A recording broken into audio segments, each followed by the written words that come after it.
ಮೊದಲ 8 ಹುಡುಗಾಟದ ಮೋಡಿ ಅಲ್ಲ, ಎರಡನೆಯ 8 ವಿದ್ಯೆ ಕಲಿಯು ಗರಡಿ ಅಲ್ಲ.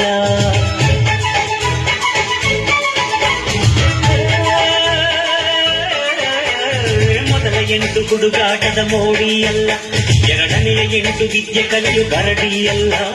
ಮೂರನೇ 8 ಮದುವೆ ಎಂಬ ಜೋಡಿ ಅಲ್ಲ, ಅರೆ 4ನೇ 8 ಮಗುವ ಹೆರಲು ಮುನ್ನುಡಿಯಲ್ಲ.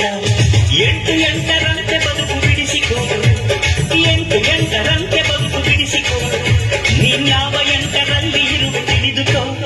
ಅರೆ ಥೈ ಥೈ ಥೈ ತಂದನ, ಈ 8ರೊಳಗೆ ಉಂಟು ನಮ್ಮ ಜೀವನ.